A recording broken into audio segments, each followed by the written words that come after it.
Hello everyone, कशा आहात सगळे? कालच्या रिझल्ट नंतर काही मुलं थोडेसे नाराज आहेत, थोडे डिसअपॉइंटेड आहेत की सर आमचा थोडक्यात रिझल्ट गेला. तर सगळ्यांना माझी रिक्वेस्ट आहे की थोडंसं शांततेत अनालाइज करा. भरपूर जणांचं असं म्हणणं होतं की सर आमचा अभ्यास एवढा चांगला आहे आता, तर मग का नाही रिझल्ट आला? पण तुमचा अभ्यास आत्ता चांगला आहे. मे बी जेव्हा याची मेन्स झाली होती त्यावेळेस तेवढा अभ्यास नव्हता. बरेच जण सोर्सेस कन्फर्म नव्हते करत की मला कशा कशांना प्रिपेअर करायचंय. सो आत्ताचं तुमचं प्रिपरेशन त्यावेळेस पेक्षा भरपूर बेटर आहे. त्यामुळे तुम्ही त्या अँगलनी जर विचार केला तर आता गोल्डन ऑपॉर्च्युनिटी तुम्हाला एसबीआयची.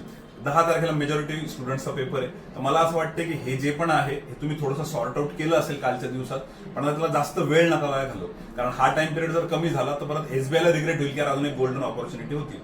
आणि एक लास्ट पॉईंट, ज्यांचा पण आयबीपीएस पीओचा रिझल्ट आलेला आहे त्या स्टुडंटनी प्लीज एसबीआयची एक्झाम नाही दिली तर बेटर राहील. ठीक आहे, कारण तुम्ही एनिवे ऑफिसरचं जॉईन करणार आहे.